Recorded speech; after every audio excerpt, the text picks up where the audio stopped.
Hello guys, welcome back to Anju spice garden. എൻ്റെ പേര് അഞ്ജു. ഞാൻ ഇപ്പോൾ ഉള്ളത് US-ലെ ഫ്ലോറിഡ എന്ന് പറയുന്ന സ്റ്റേറ്റിലാണ്. ഈ ഒരു വീഡിയോ കഴിഞ്ഞ വീഡിയോയുടെ ഒരു ആൻസർ ആണ്. നിങ്ങൾക്ക് തമ്മിൽ കണ്ടപ്പോൾ തന്നെ മനസ്സിലായി കാണും. അപ്പോൾ നമ്മൾ കഴിഞ്ഞ വ്ളോഗിൽ ഞാനൊരു നഴ്സിംഗ് ഇൻ്റർവ്യൂവിന് പോയിട്ടുണ്ടായിരുന്നു. അപ്പോൾ അതിൻ്റെ ആൻസർ ഇതാണ്: ജോലി കിട്ടി ഗൈസ്, കിട്ടി. ഞാൻ പറഞ്ഞായിരുന്നല്ലോ, അവരൊരു ഫുൾ ടൈം പൊസിഷൻ ആയിരുന്നു ഓഫർ ചെയ്തിട്ടായിരുന്നത്. എനിക്ക് ഫുൾ ടൈം ഇപ്പോൾ പറ്റത്തില്ലാത്തതുകൊണ്ട് ഞാൻ പാർട്ട് ടൈം ഓർ PR-നാണ് ചോദിച്ചിട്ട് വന്നത്. അവർ അക്സെപ്റ്റ് ചെയ്യുമെന്നൊന്നും എനിക്കില്ലായിരുന്നു. നമ്മുടെ വീടിൻ്റെ അടുത്താണെന്ന് മാത്രമാണ് എനിക്കതിനൊരു അഡ്വാൻറ്റേജ് ആയിട്ട് ഫീൽ ചെയ്തത്. ബിക്കോസ് ഇതൊരു ഓർത്തോ സർജറി സെൻ്റർ ആണ്. അപ്പം ഞാൻ OR-ൽ വർക്ക് ചെയ്യുന്ന നഴ്സാണ്. അപ്പം എനിക്ക് ഓർത്തോ മാത്രമാണ് എക്സ്പീരിയൻസ് ഇല്ലാത്തത്, ഓർത്തോയും ന്യൂറോയും. അതിൽ നിന്ന് ഞാനിങ്ങനെ മാറി മാറി നിൽക്കുകയായിരുന്നു. അപ്പം ഇതാണെങ്കിൽ ഫുൾ ഓർത്തോ ആണ്. അപ്പം നമ്മൾ കംപ്ലീറ്റ്ലി ഒരു പുതിയ ഒരു സംഭവം പഠിക്കണം. അപ്പം ഞാൻ ഓർത്തു, അതെങ്ങനെയായിരിക്കും, അങ്ങനെ ഒരു ഇതായിരുന്നു. പക്ഷെ ദേവനോട് എപ്പോഴും പറഞ്ഞു, നീ ജസ്റ്റ് ട്രൈ ചെയ്യുക, എന്നിട്ട് ഇഷ്ടപ്പെട്ടില്ലെങ്കിൽ നമുക്ക് മാറാം. ഓക്കെ, അതാണ് അമേരിക്കയുടെ ഒരു ഭയങ്കര ഒരു അഡ്വാൻറ്റേജ് എന്ന് എനിക്ക് തോന്നിയത്. ഞാൻ ഇവിടെ വർക്ക് ചെയ്യാൻ തുടങ്ങുമ്പോൾ നമുക്ക് പ്രഷറേ ഇല്ല. കാരണം നമ്മളിവിടെ ഒരു കോൺട്രാക്ട് കൊടുക്കുന്നില്ല, നമ്മുടെ പാസ്പോർട്ടൊന്നും വാങ്ങിച്ചു വെക്കുന്നില്ല. ഞാൻ സൗദിയിൽ വർക്ക് ചെയ്തപ്പം അവർ പാസ്പോർട്ട് വാങ്ങിച്ചു വെക്കുമായിരുന്നു. അപ്പം അതായത് ഇത്ര കോൺട്രാക്ട് നമുക്ക് സൈൻ ചെയ്യണമായിരുന്നു. അങ്ങനത്തെ ഒരു സംഭവങ്ങളും ഇവിടെ ഇല്ല. നിങ്ങൾ ജോയിൻ ചെയ്യുക, നിങ്ങൾക്ക് ഇഷ്ടമില്ലെങ്കിൽ അവരോട് മര്യാദയ്ക്ക് പറഞ്ഞിട്ട് പോകാം, ഇത് നമുക്ക് സെറ്റ് ആവുന്നില്ല, അതുകൊണ്ട് ഞാൻ ലീവ് ചെയ്യാമെന്ന് പറഞ്ഞാൽ മതി. ഒരു പ്രശ്നമില്ല, അതുകൊണ്ട് ഒരു പ്രഷറില്ല. അതെനിക്ക് ഭയങ്കര ഇഷ്ടമാണ്. അപ്പം ഞാനും വിചാരിച്ചു ഓക്കെ ട്രൈ ചെയ്യാമെന്ന്. അങ്ങനെ ഞാൻ ഓഫർ അക്സെപ്റ്റ് ചെയ്തു. 3 days ആണ് ഇപ്പം നമ്മൾ അക്സെപ്റ്റ് ചെയ്തിരിക്കുന്നത്. 2 ദിവസം ഓഫ്. അതുപോലെ തന്നെ ഞാൻ വേറൊരു സർജറി സെൻറ്ററിൽ ജോലി ചെയ്യുന്നുണ്ട്. അതുപോലെ ഹോസ്പിറ്റലിൽ ഞാൻ ഇപ്പം PR-നാണ്. സർജറി സെൻറ്ററിൽ ഞാൻ PR-നാണ്. ഞാൻ വേറെ വീഡിയോസിൽ PRN part time full time ഒക്കെ ഞാൻ എക്സ്പ്ലെയിൻ ചെയ്ത് തന്നിട്ടുണ്ട്. ആർക്കെങ്കിലും ഡൗട്ട് ഉണ്ടെങ്കിൽ ചോദിക്കണം കേട്ടോ. PRN per diem എന്ന് പറഞ്ഞാൽ നമ്മുടെ ഇഷ്ടത്തിനുള്ള സ്കെഡ്യൂള് നമ്മൾ പറയും, ഇത്ര ഡേയ്സ് അവൈലബിൾ ആണെന്ന്. ഇപ്പോൾ അവർക്ക് ബിസി ആണെങ്കിൽ അവർ വിളിക്കും. അങ്ങനെയാണ്. അപ്പം ഞാൻ 2 സർജറി സെൻറ്ററിലും ഒരു ഹോസ്പിറ്റലിൽ ഞാൻ PR-നായിട്ടിരിക്കുകയാണ്. അപ്പോൾ ഇവിടെ ഞാൻ പാർട്ട് ടൈമാണ് അക്സെപ്റ്റ് ചെയ്തിരിക്കുന്നത്, 3 days. അപ്പോൾ ബാക്കി 2 days ഉണ്ടല്ലോ. അപ്പം എവറി ആഴ്ചയൊന്നും അവർക്ക് ഹോസ്പിറ്റലൊന്നും നമ്മളെ ആവശ്യമില്ല, അതെനിക്കറിയാം. അതുകൊണ്ടാണ് ഞാൻ ഇവിടെ 3 days അക്സെപ്റ്റ് ചെയ്തത്. വേറൊരു സർജറി സെൻറ്ററിൽ ഞാൻ എവറി Thursday പോകുന്നുണ്ട്. അതെനിക്ക് ഫിക്സ്ഡ് ആണ്. അപ്പോൾ എനിക്ക് അവിടെ പോകാനുണ്ട്. അപ്പം ഇപ്പോൾ തുടങ്ങുമ്പോൾ ഇച്ചിരി ബിസി ആയിരിക്കും, എന്നാലും കുഴപ്പമില്ല. അതൊരു പുതിയ എക്സ്പീരിയൻസ് ആണ്. എനിക്കില്ലാത്തൊരു എക്സ്പീരിയൻസ് ആയതുകൊണ്ട് അതും കൂടെ ഒന്ന് പഠിച്ചു വെക്കാം. ഈ ഒരു വീഡിയോയിൽ എൻ്റെ ആ ന്യൂ സർജറി സെന്ററിലെ റോൾ എന്താണെന്ന് കൂടെ ഞാൻ എക്സ്പ്ലെയിൻ ചെയ്യാം. അതൊരു പുതിയ വീഡിയോ ആയിട്ടൊന്നും ഇടേണ്ട ആവശ്യമില്ലല്ലോ. വെരി ക്വിക്ക്ലി നമുക്ക് പറഞ്ഞു പോകാം. അപ്പം ഞാൻ OR നഴ്സാണ്. ഓപ്പറേറ്റിംഗ് റൂം എന്നാണ് ഇവിടെ പറയുന്നത്. ഇവിടെ ഓപ്പറേഷൻ തിയേറ്റർ എന്ന് പറയില്ല. ഇവിടെ തിയേറ്റർ എന്തെങ്കിലും അങ്ങനെയൊക്കെ OT എന്ന് പറഞ്ഞിട്ടുണ്ടെങ്കിൽ ഒക്യുപേഷണൽ തെറാപ്പിയാണ്. അതുകൊണ്ട് OT എന്ന് പറഞ്ഞാൽ ഇവിടെ എല്ലാവരും ഒക്യുപേഷണൽ തെറാപ്പിയാണല്ലേ അങ്ങനെ വിചാരിക്കത്തുള്ളൂ. എനിക്ക് അത് ആദ്യം വന്നപ്പോൾ ഇച്ചിരി ബുദ്ധിമുട്ടായിരുന്നു. ഞാൻ എല്ലായിടത്തും OT എന്ന് പറയുമായിരുന്നു, നമ്മുടെ നാട്ടിലത്തെ പോലെ. പക്ഷേ ഇവിടെ OR എന്നാണ് പറയുന്നത്, ഓപ്പറേഷൻ റൂം. ഓക്കെ, അപ്പം ഇത് ഒരു സർജറി സെൻ്ററാണ്. 2 OR ഉള്ളൂ അവർക്ക്. അവർ ഓർത്തോ സെൻ്ററാണ്. ഫുൾ അവർ ഓർത്തോ കേസസ് ആണ് ചെയ്യുന്നത്. ഒരുപാട് കേസസ് ചെയ്യുന്നുണ്ട്. അവർ ഭയങ്കര ബിസിയാണ്. സ്കെഡ്യൂൾ എന്ന് പറയുന്നതാണ് കുറച്ച് ട്രിക്കി. 6 AM സ്റ്റാർട്ട് ചെയ്യും, 4:30 വരെയാണ് അവർ സ്കെഡ്യൂൾ പറഞ്ഞിരിക്കുന്നത്.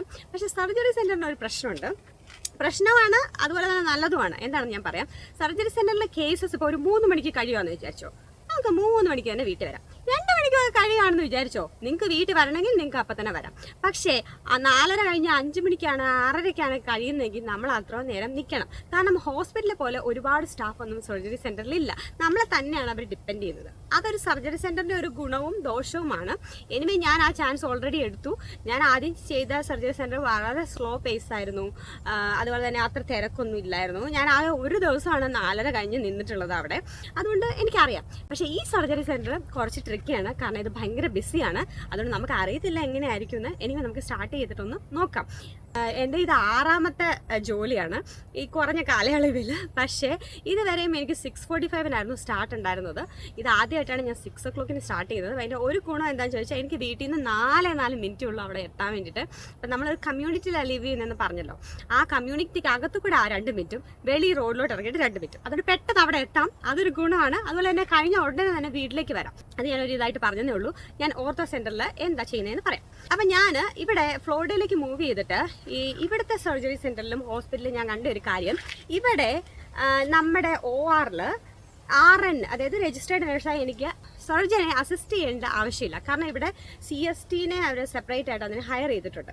ഇവിടെ സർക്കുലേറ്റിംഗ് ആണ് മെയിൻ ഫോക്കസ്. അത് എനിക്ക് 2 കാര്യമുണ്ട്. ഞാൻ ഓൾറെഡി സർക്കുലേറ്റിങ്ങും അതുപോലെ തന്നെ സ്ക്രബ് അസിസ്റ്റും ചെയ്തുകൊണ്ടിരുന്ന ആളാണ്. അപ്പം ഞാൻ ഫ്ലോറിഡയിൽ വന്നിട്ട് അത് അസിസ്റ്റ് ചെയ്യാതിരിക്കുമ്പോൾ നമ്മുടെ ആ ഒരു നമ്മൾ പഠിച്ചു വെച്ചിരിക്കുന്ന ഒരു കാര്യം നമുക്ക് ഇടയ്ക്ക് മറന്നു പോകാനുള്ള ചാൻസ് ഉണ്ട്. പക്ഷേ ഇവിടെ നമുക്ക് ഹോസ്പിറ്റലിലൊക്കെയാണ് ഞങ്ങൾ ബ്രേക്ക് ഒക്കെ കൊടുക്കാൻ നമുക്ക് ഇടയ്ക്ക് കയറി സ്ക്രബ് ചെയ്യാം, അങ്ങനെയൊക്കെ ഹെൽപ്പ് ചെയ്യാം. പിന്നെ എനിക്ക് പേഴ്സണലി അങ്ങനെ രണ്ടും ചെയ്ത് സ്ക്രബും കൂടെ ചെയ്യണമെന്ന് ആഗ്രഹമില്ല. ആഗ്രഹമുള്ള ആൾക്കാരെ നിങ്ങൾക്ക് ഇനീഷ്യേറ്റീവ് എടുത്തിട്ട് പറയാം എനിക്ക് സ്ക്രബും കൂടെ ചെയ്യണം എന്ന് പറഞ്ഞാൽ ഓഫ് കോഴ്സ് ഇവിടെ ചെയ്യിപ്പിക്കും, അതിനൊന്നും കുഴപ്പമില്ല. എനിക്കിപ്പോൾ തൽക്കാലം അങ്ങനെയും കൂടെ പഠിക്കാൻ ഇൻട്രസ്റ്റ് ഇല്ല ഇപ്പം. കാരണം എന്നാന്ന് വെച്ചാൽ ഞാൻ നിങ്ങൾക്ക് ഓർത്തോയെക്കുറിച്ച് അറിയാമെങ്കിൽ അറിയാം, ഫുൾ ഒരുപാട് കാര്യങ്ങൾ പിന്നെ ഈ സ്ക്രബിനും പഠിക്കാനുണ്ട്. സ്ക്രബിനാണ് കുറേയും കൂടെ നല്ല റോളുള്ളത്. എനിവേ റെപ്പൊക്കെ വരും. നമ്മളെ ഇംപ്ലാൻസും നമ്മൾ വെക്കുന്ന ഈ നമ്മുടെ ജോയിൻസ് ഹിപ്പ് റീപ്ലേസ്മെൻറ്റിലൊക്കെ വെക്കുന്ന ഇംപ്ലാൻസിനെ കുറിച്ചൊക്കെ പറഞ്ഞു തരാൻ വേണ്ടി റെപ്പ് ഉണ്ടായിരിക്കും. എങ്കിലും സ്ക്രബിന് ഒരുപാട് പഠിക്കാനുണ്ട്. അപ്പം ഞാൻ രണ്ടും കൂടെ ഇങ്ങനെ കോൺസെൻട്രേറ്റ് ചെയ്യുമ്പോഴേക്കും നമുക്ക് എല്ലാം കൂടെ ഒരു മിക്സ് ആയി പോകുമല്ലോ. അപ്പം ഞാൻ വിചാരിച്ചു ആദ്യം ഞാൻ എന്താണെങ്കിലും സർക്കുലേറ്റിങ് ഒന്ന് ഫോക്കസ് ചെയ്യാം. ഇപ്പം എന്താ ചെയ്യുന്നതെന്ന് ചോദിച്ചാൽ മെയിൻ തിങ് പൊസിഷനിങ് ആണ്. ഓർത്തോയുടെ നഴ്സിൻ്റെ മെയിൻ ജോബും ഈ പൊസിഷനിങ് ആണ്. നിങ്ങൾ ഒരു ഹിപ്പ് റീപ്ലേസ്മെൻറ്റ് അല്ലെങ്കിൽ അങ്ങനത്തെ വേറെ എന്തെങ്കിലും നീ ആർത്രോസ്കോപ്പി അങ്ങനത്തെ പ്രൊസീജിയേഴ്സാണ് ഇവിടെ ചെയ്യുന്നത്. അതിനൊക്കെ കാലിങ്ങനെ പൊക്കി ഇങ്ങനെയൊക്കെ അങ്ങനെ പല ടൈപ്പിലൊക്കെ കൈയൊക്കെ വെക്കണം കേട്ടോ. ഷോൾഡർ സർജറി അങ്ങനെയൊക്കെയാണ്. പൊസിഷനിങ് ഭയങ്കര കീ ആണ്. ഡിഫറെൻറ്റ് ടൈപ്പ് ഓഫ് ബെഡ് ഉണ്ട്, ഡിഫറെൻറ്റ് ടൈപ്പ് ഓഫ് എക്യുപ്മെൻറ്റ്സ് ഉണ്ട്. അപ്പോൾ അതെല്ലാം കൂടെ കുറേ ഇതിന് വേണ്ടി പഠിച്ചെടുക്കുക എന്നുള്ളതാണ് എൻ്റെ ചാലഞ്ച്. പിന്നെ എവറി ഡോക്ടർ ഇസ് ഡിഫറെൻറ്റ്, എല്ലാവർക്കും മെഡിക്കേഷൻസ് ഡിഫറെൻ്റ് ആയിരിക്കും അങ്ങനെയൊക്കെ. എനിവേ ഇവിടെ നല്ല ടീമാണെന്നാണ് അവിടുത്തെ മാനേജർ ഇൻ്റർവ്യൂ ചെയ്തപ്പോൾ പറഞ്ഞത്. നല്ല ടീമാണെന്നാണ്. അപ്പം അതെനിക്ക് ഭയങ്കര ഇഷ്ടപ്പെട്ടു. എനിക്ക് നല്ല ടീമാണെങ്കിൽ എത്ര വർക്കുണ്ടെങ്കിലും എനിക്ക് ചെയ്യാൻ ഒരു മടിയില്ല കേട്ടോ.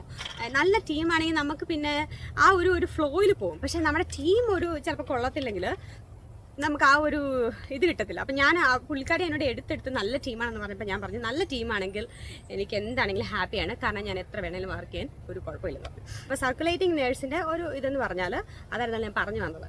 നമ്മളാണ് പേഷ്യൻറ്റിനെ പ്രിയോപ്പിൽ പോയി കാണുന്നത്. നമ്മളാണ് പേഷ്യൻറ്റിനോട് ക്വസ്റ്റ്യൻസ് ഒക്കെ ചോദിച്ച് ക്വസ്റ്റ്യൻസ് മെയിനായിട്ട് നമ്മൾ ആകത്ത് എന്തെങ്കിലും വേറെ മെറ്റലൊക്കെ ഉണ്ടോ, കാരണം നമ്മൾ ബോബി പാഡൊക്കെ അറ്റാച്ച് ചെയ്യാനുണ്ട് കോട്ടറൈസ് ഒക്കെ ചെയ്യാൻ വേണ്ടിയിട്ട്. സോ അതൊക്കെ ഉണ്ടോ, പിന്നെ ഡയബറ്റീസ് ആണോ, എന്തെങ്കിലും ഇഷ്യൂസ് ഉണ്ടോ, പിന്നെ ഈ പേഷ്യൻ്റ് തന്നെയാണോ എന്നുള്ളത് നേരത്തെ ചോദിച്ച് ഐഡിയ ആയിട്ട് ഇത് നോക്കണം. പിന്നെ കൺസെൻ്റ് ഒക്കെ സൈൻ ചെയ്തോ നോക്കി അനസ്തീഷ്യയുടെ കൂടെ നമ്മൾ പേഷ്യൻറ്റിനെ ORലേക്ക് കൊണ്ടുവന്നു കഴിഞ്ഞാൽ അനസ്തീഷ്യ പേഷ്യൻറ്റിനെ ഇൻറ്റുബേറ്റ് ചെയ്യും. അപ്പോഴേക്കും പേഷ്യൻറ്റ് സ്ലീപ്പ് ചെയ്യും. പിന്നെ നമ്മൾ പൊസിഷനിങ് ആണ്. അപ്പം പൊസിഷനിങ് ആണ് എൻ്റെ മെയിൻ ഇത്. അതിന് മുമ്പേ തന്നെ നമ്മൾ സ്ക്രബിനെ ORൽ സെറ്റപ്പ് ചെയ്യാൻ, ടേബിൾ സെറ്റപ്പ് ചെയ്യാനായിട്ട് ഹെൽപ്പ് ചെയ്യണം. മെഡിക്കേഷൻസ് ഒക്കെ റെഡിയാക്കി വെക്കണം. എല്ലാ എക്യുപ്മെൻറ്റ്സ് ഉണ്ടോ നോക്കണം. ഫ്ലൂയിഡ്സ് ഒക്കെ വേണമെങ്കിൽ അതെല്ലാം റെഡിയാക്കി വെക്കണം. അത് കഴിഞ്ഞിട്ട് പൊസിഷനിങ് ചെയ്ത് കഴിഞ്ഞിട്ട് നമ്മൾ ഏത് ബോഡി പാർട്ടാണോ നമ്മൾ ചെയ്യാൻ ഉദ്ദേശിക്കുന്നത്. ഇപ്പം നീ ആർത്രോസ്കോപ്പി ആണെങ്കിൽ നമ്മൾ ഒരു കാലും ഫുൾ പെയിൻറ്റ് ചെയ്യണം. പെയിൻറ്റിങ് നമ്മൾ പറയുന്നത് സ്ക്രബ് ചെയ്യും. ക്ലോറക്സിഡിൻ, ബിറ്റഡൈനൊക്കെ പേഷ്യൻ്റ് അലർജി അനുസരിച്ച് അത് മാറിക്കൊണ്ടിരിക്കും. അതെല്ലാം പെയിൻറ്റ് ചെയ്തിട്ട് നമ്മൾ ഡ്രൈപ്പ് നമ്മൾ പിടിക്കുക. പിന്നെ സ്ക്രബ് ഡ്രൈപ്പ് ചെയ്തോളും. പിന്നെ നമുക്ക് ഉള്ള റോൾ എന്ന് പറഞ്ഞാൽ എല്ലാ സാധനങ്ങളും നമ്മൾ എക്യുപ്മെൻറ്റ്സിലേക്ക് കണക്ട് ചെയ്യുക. പിന്നെ ഡോക്ടർ വരുമ്പോൾ എല്ലാവരെയും നമ്മൾ ഗൗണ് ടൈ ചെയ്ത് കൊടുക്കണം, ടൈം ഔട്ട് ചെയ്യണം, കേസ് സ്റ്റാർട്ട് ചെയ്യണം, കമ്പ്യൂട്ടർ വർക്ക് ചെയ്യണം. ഇൻ ബിറ്റ്വീൻ ദ കേസ് സ്ക്രബിനും സർജനും ഒക്കെ എന്ത് വേണമെങ്കിലും നമ്മളാണ് ഓപ്പൺ ചെയ്ത് കൊടുക്കുന്നത്. സോ നമ്മൾ കമ്പ്യൂട്ടർ വർക്ക് ചെയ്താലും ഒരു കാര്യം നമ്മുടെ അപ്പുറത്ത് തന്നെ അവരുടെ അടുത്ത് തന്നെ ഉണ്ടായിരിക്കണം. അവിടെ തന്നെ ഇങ്ങനെ കോൺസെൻട്രേറ്റ് ചെയ്തുകൊണ്ടിരിക്കണം. എന്തുണ്ടെങ്കിലും നമ്മളാണ് റെസ്പോൺസിബിൾ, ബിക്കോസ് നമ്മളാണ് സർക്കുലേറ്റ് ചെയ്യുന്നത്. അങ്ങനെയാണ് സർക്കുലേറ്റിംഗ് നഴ്സ് എന്ന പേര് തന്നെ വരുന്നത്.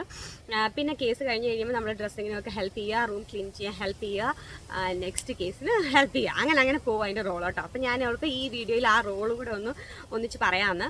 അപ്പം ഞാൻ പുതിയ ജോലി ഉടനെ തന്നെ സ്റ്റാർട്ട് ചെയ്യും. അപ്പോൾ അടുത്ത വീഡിയോ ഞാൻ ഈ ഒരു പൊസിഷന് വേണ്ടിയിട്ട് ചെയ്യുന്ന മെഡിക്കൽ എങ്ങനെയാണ് ചെയ്യുന്നതെന്ന് ഞാനൊരു ക്വിക്ക് വീഡിയോ ആണ് നെക്സ്റ്റ് ഇടാൻ പോകുന്നത്. ഓക്കെ, പിന്നെ നിങ്ങൾക്ക് എന്തെങ്കിലും ഡൗട്ട് ഉണ്ടെങ്കിൽ ചോദിക്കാൻ മറക്കരുത്. ഓക്കെ, ഞാൻ എപ്പോഴും പറയുന്ന പോലെ നിങ്ങളുടെ ഡൗട്ട്സ്, നിങ്ങളുടെ എല്ലാ കമൻസിനും ഞാൻ റിപ്ലൈ തരുന്നുണ്ട്. ഏതെങ്കിലും ഒരു കമൻറ്റ് ഞാൻ 1-2 ദിവസം ലേറ്റ് ആയെങ്കിൽ ഞാൻ അതിൻ്റെ ആൻസർ ആരോടെങ്കിലും ചോദിച്ചിട്ട് കൺഫേം ചെയ്തിട്ട് പറയാനിരിക്കുന്നതാണ് കേട്ടോ. എന്തായാലും ഞാൻ റിപ്ലൈ തരും. ഇനി അതിൻ്റെ കഴിഞ്ഞ് വൈകിട്ടുണ്ട് നിങ്ങൾ എന്നോട് ഒന്നുകൂടെ ഒന്ന് ഓർമ്മിപ്പിച്ചാൽ മതി.